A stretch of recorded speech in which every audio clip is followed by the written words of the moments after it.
today we forever live in infamy. Today is the only day I have witnessed a man being convicted for mere puffery, for what he said from his mouth, not what he did with his own hands. The verdict is not consistent with the evidence laid before the court. The sentence is overbroad, cruel, and unusual. How can you convict a man for making mere broadcasts from a location that was never named, and he never tied that broadcast to any single incident of violence, or even someone slapping someone, not to talk of terrorism? He did all this. He didn't lay any evidence. I don't know where this whole verdict can be grounded in law, logic, or facts. We disagree with the judgment vehemently. Completely. Yes. Yes. And we are going to fight it from here onwards until justice is done. Yes. Yes. Yes. Suspect. Justice must be served.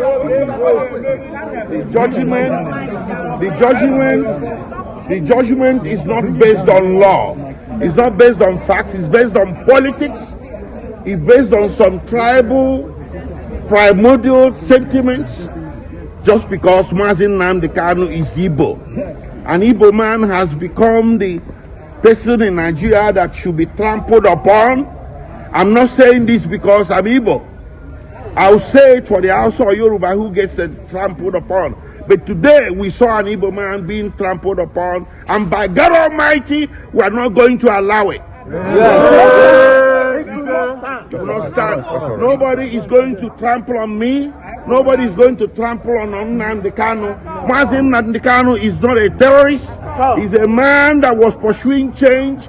To pursue a separate nation of yours is not a crime. So in Nigeria today, if somebody says don't be silly, you get convicted. Nnamdi Kanu may broadcast, and so what? And you convict him for terrorism, for mere words in the Federal Republic of Nigeria. What kind of precedent is being laid? So from here, we are heading to the Court of Appeal.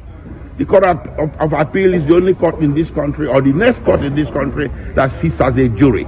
We are going to approach the justices there to check out what happened in court today. Yes, and sir. we are pretty sure the justices will agree with us that today was the symbol of the travesty of justice that everybody has been suspecting all along.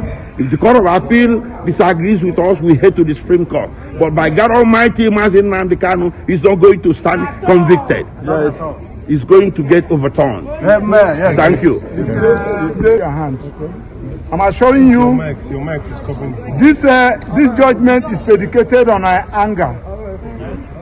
Thank God that the judgment was extreme life and everybody watched it. You will see the anger in delivering the judgment, and it's not predicated on law. Now, I also want to let you know that this charge, that the investigation that gave rise to this charge was not investigated, because Nnamdi Kanu's statement, purported statement, was rejected by this court, and they did not tender any document as the investigation report. That is to say, the investigation was not, the offense was not investigated. Having said that, also something that happened in court today, Nnamdi Kanu filed a matter in Court of Appeal, and he is asking, my lord, that particular matter I filed in Court of Appeal anchored on this particular issue. Please, can you just suspend this judgment? Let Court of Appeal direct what to do. My lord refused. Now, on the issue of anger, you journalists will bear with Nnamdi Kanu that Nigerian government and the judiciary are not fair to Nnamdi Kanu. What do I mean? Nnamdi Kanu was given judgment by Court of Appeal. Federal government refused to comply with that judgment given by Court of Appeal until after 8 days before they appeal against it. When we get to the Supreme Court directed prosecution what to do. Amend this particular charge. Nnamdi Kanu was saying that, please, can you amend this charge? They refused. With the combined effect of all this, I'm assuring you that this judgment will not stand. And the Court of Appeal will do justice to it. Now, I also want to plead with judiciary. Nnamdi Kanu is representing himself because the court has given the prosecution a blanket order to detain Nnamdi Kanu wherever they want. They should detain Nnamdi Kanu where he will have access to file his appeal, because he has 90 days to file his appeal. And the judge said that the judgment will be ready in the next 15 minutes. I also enjoyed the media. We have the record of proceedings from the day the matter came to this place till today. I want you to check the record of proceedings and evidence tendered, reconcile it with the judgment. Now you will now see what we are talking about. You are bringing British into this matter, bringing America into this matter. You are now trying to so that the British and America will be against Nnamdi Kanu. Something that was not an issue, that was not ever tendered, that was never given evidence on, and they are raising the issue. So this is a judgment against the Igbos. This is a judgment against the good people of Southeast. And it's because of Nnamdi Kanu is an evil.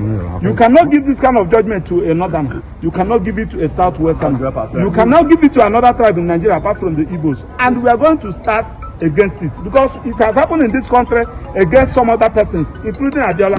The Igbos join hands together to fight against it. Why should we be our own time and everybody's sitting at Akimbo? It's unfair. Thank you.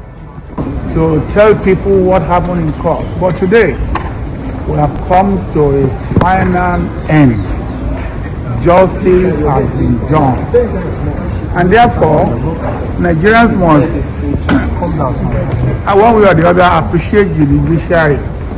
You remember just last Monday, the president was saying, at any time when Nigeria is in a big trouble of things, the judiciary has always come to the aid to salvage Nigeria. Again, the judiciary has salvaged Nigeria from the flaws, from the oppression of the proscribed IPOB. The court has also pronounced death sentence on Eastern Security Network, which was the military wing of IPOB. Today, God has brought an end to injustice, oppression, suffered by our brothers and sisters of the eastern states of Nigeria. They will not be able to sleep with their two eyes closed. What is important is that every Nigerian must consider issue of security as his personal business. When you look away, when you compromise, or when you show fear, you are encouraging the miscreants, the vandals, the criminals, the terrorists to fester. This issue ought not to have festered for that long. Nigeria is our own country. We have no other country we can call our own. Secondly, it is our responsibility as Nigerians to help the government by way of information. You had during the trial information concerning how several heads of human beings were used to very a scoundrel, somebody who is a criminal. So just because people were afraid, we all must be courageous enough to confront terrorism, criminality, and all sort of things. I know that, political insinuations or perspective will be put into this matter. I was in court in there when somebody was saying, Yoruba, Hausa, Igbo. We are all Nigerians. We must love one another. We must not compromise the security of the country on the basis of those primordial sentiments. So I congratulate Nigeria today for seeing the end of this, and let it be a warning to those who may think they are bigger than Nigeria. Nigeria is bigger than every one of us. The law is bigger than every one of us, and the law will take its course to deal with miscreants, to deal with terrorists, to deal with criminals. You know, all of us are victims when we keep quiet. All of us are victims when we don't do what we ought to do. Therefore, let everybody be a Nigerian.